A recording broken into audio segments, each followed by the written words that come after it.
Hello again, Manna U. I'm Jeff Christensen, and welcome back for part 2 of this month's Manna U Moments. So this month, we're talking about the 4 harbor lights of knowing the will of God. So last week, we talked about Scripture as the first harbor light, and today, we're going to look at the second harbor light, which is godly counsel. And I mentioned this last week, but I'm going to touch on it again now.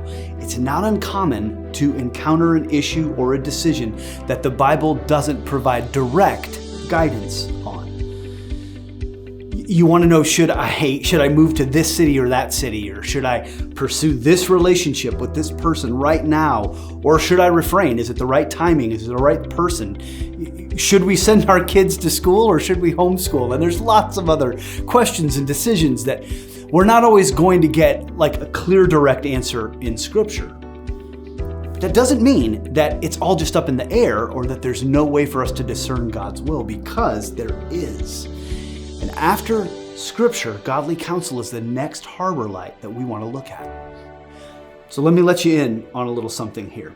The Lord has put wise and godly people around you.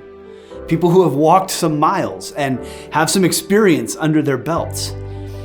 Some things they've learned by walking the right way and doing the right things, and then other things they've learned the hard way. And you can benefit from their insights and from what God has taught them through their experiences. You're meant to benefit from that.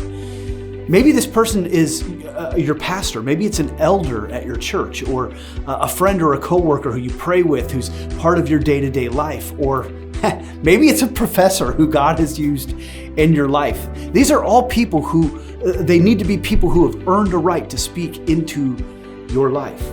So 2 thoughts I want to share with you here. First, you need to have some people who are in this position in your life, but not everyone that you know should be in this position. Again, it's earned. Select carefully.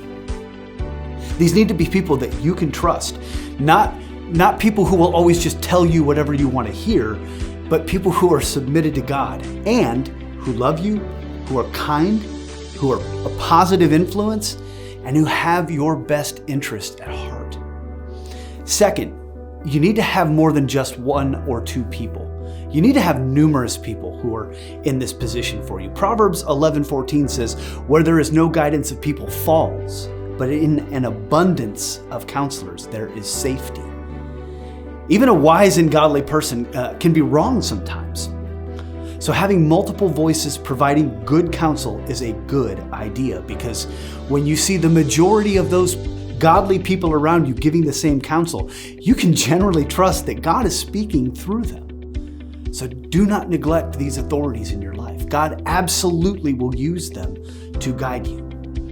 So it's good to be with you today, Manna. You come back next week for part 3 of Knowing the Will of God as we discuss the 3rd harbor light, circumstances. So we'll see you then.